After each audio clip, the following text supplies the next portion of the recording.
This is Newcap News with Mike Baden. Good evening. Thanks for joining us. Carrie, tough game for the Bobcats last night. Yeah, it was another action-packed night at the Civic Center, and I've got all the highlights, so stay tuned. And Elise, cold weather has finally come. Yeah, and looking at our 5-day forecast, it's only going to get worse from here, so hopefully everyone got outside to enjoy the kind of warm weather that we're getting. But right now in Lloydminster, it is -11. Winds coming in from the east tonight at 24 kilometers per hour, giving us a wind chill of -20. And if you think that's bad, we're expecting a wind chill of -27 overnight. Cloudy in the area right now. The Battleford's a little warmer than here and the Lakeland region because they're only expecting a low of -13 tonight. I'll have more on your local forecast and what we can expect in terms of snow coming up later in the cast.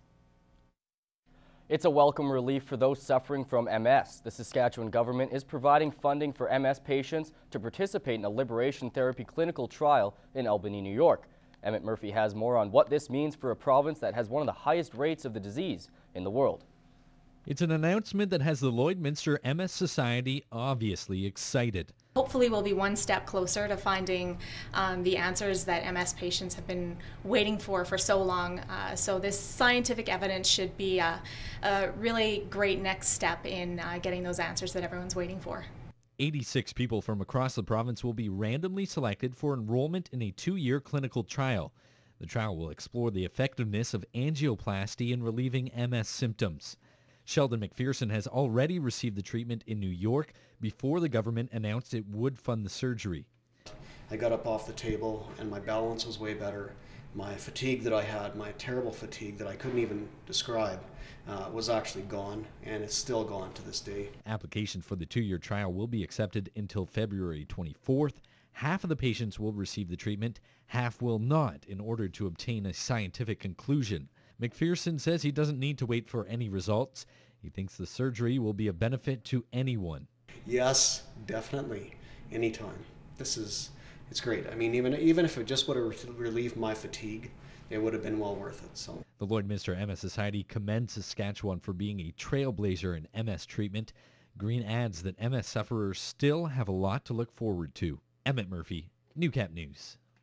The Lloydminster RCMP would like the public's assistance in locating the suspect responsible for vandalizing multiple vehicles located on the 52 and 5300 block of 35th Street in the border city.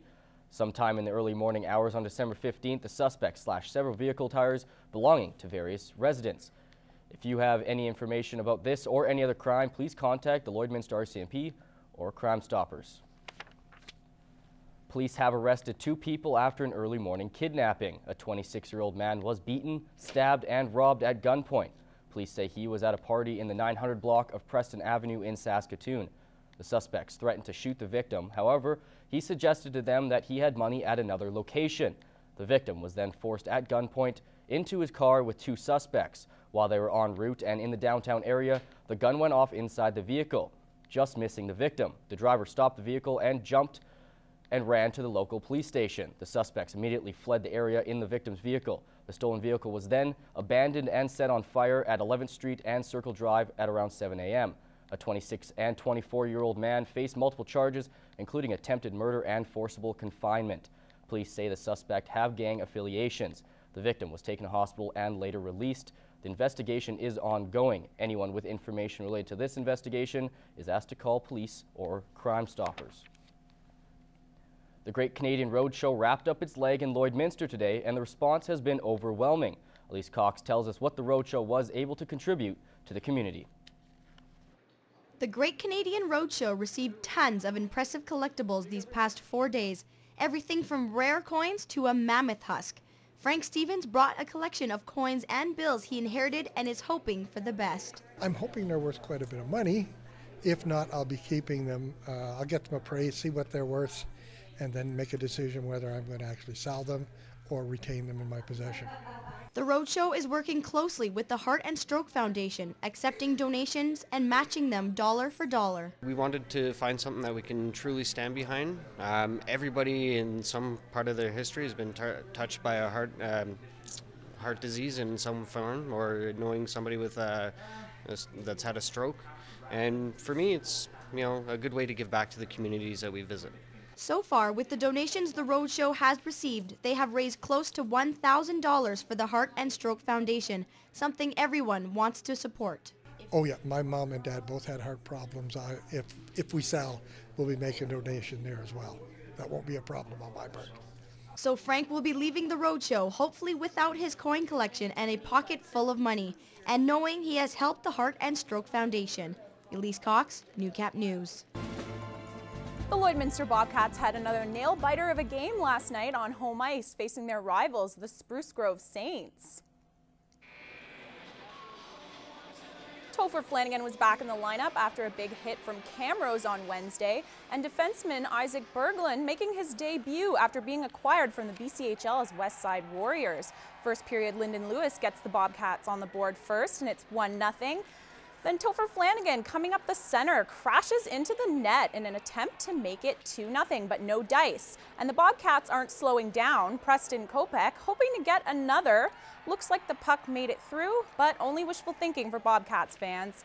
Then Charles Wells and Matthew Benning set up Taylor Frazier for the Saints' first goal. 1-1 tie game. The Saints close in on Briggs again, but Briggs is not letting it pass. Then Tanner Erickson tries to tangle up Charles Wells, but he manages to get the puck out in the open, and short-handed Taylor Frazier gets the Saints up 2-1. Bobcats in the other end working hard to keep it in all game. Then Mitchell Gartner takes out Riley Rainbolt with a beauty hit at center ice. Bobcats again struggle to keep it in the other end and catch up to the Saints in the third. But with Briggs on the bench and an extra attacker, the Saints sneak the puck past and get the empty netter. And the Bobcats swallow a 3-1 loss after having a day off today. They will be facing the Calgary Canucks at home tomorrow afternoon. The Canucks are sitting near the bottom of the South Division with only 31 points, while the Bobcats have 63. In Lakeland basketball, the ladies topped Lethbridge 72-46, and Lakeland is sitting nicely in second place. And Lakeland men's hammered Lethbridge 119-60, still keeping their place in first coming into 2012. I would not want to meet them in the playoffs if I were an opposing team.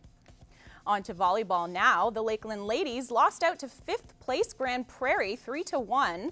Lakeland now sits in 11th in Alberta. And sitting in 12th and 13th, the Grand Prairie guys and Lakeland lads had an upbeat game, but Lakeland couldn't pull off the win, losing 3-0. That's all the time we have for today. From all of us at Newcap Television, have a great night. Good night.